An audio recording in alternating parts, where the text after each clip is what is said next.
nama saya Kaffi Farda. Saya ingin menjelaskan mengenai hakikat perkembangan, di mana pengertian perkembangan itu ialah suatu proses perubahan dalam diri individu, baik secara fisik maupun psikis menuju ke tingkat kedewasaan yang berlangsung secara sistematis.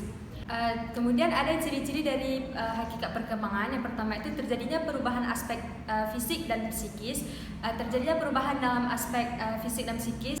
Kemudian lenyapnya tanda-tanda yang lama dan muncullah tanda-tanda yang baru.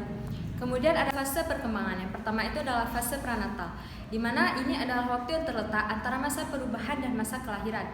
Pada saat ini terjadi pertumbuhan yang luar biasa dari satu sel menjadi organisme yang sempurna. Kemudian ada fase bayi, di mana saat perkembangan yang berlangsung sejak lahir sampai 18 atau 24 bulan. Masa ini adalah masa yang sangat bergantung kepada orang tua, seperti cara berbicara, berperilaku, dan lain-lain. Kemudian ada fase kanak-kanak awal, di mana fase perkembangan yang berlangsung sejak lahir masa bayi sampai 5 atau 6 tahun atau disebut dengan masa sekolah dasar.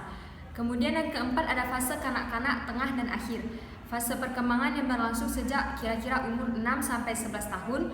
Anak-anak menguasai keterampilan-keterampilan seperti membaca, menulis, dan berhitung.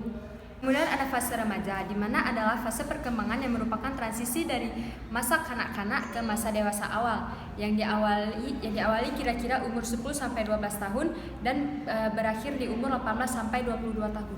Dan perkembangan. Yang pertama ada hukum cephalokondal, di mana pertumbuhan fisik mengarah dari kepala ke kaki.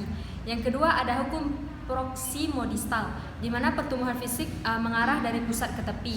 Yang ketiga ada hukum tempo perkembangan, yaitu kelangsungan perkembangan individu tidak sama antara individu satu dengan yang lain. Yang keempat ada hukum rekapitulasi, yaitu perkembangan psikis individu yang merupakan pengulangan dari nenek moyang suatu bangsa. Kemudian ada hukum masa peka, yaitu dalam perkembangan anak terdapat suatu masa yang sangat tepat bagi suatu fungsi untuk berkembang dengan baik. Selanjutnya ada hukum eksploratif, yaitu perkembangan individu merupakan suatu proses yang berlangsung sebagai suatu eksplorasi dan penemuan individu yang bersangkutan. Yang terakhir ada hukum pertahanan diri, di mana pola perilaku untuk mengatasi stimulus yang tidak menyenangkan. Tiap tahap perkembangan pertahanan diri berbeda-beda. Sekian sedikit penjelasan hakikat perkembangan dari saya. Lebih dan kurangnya saya mohon maaf. Assalamualaikum.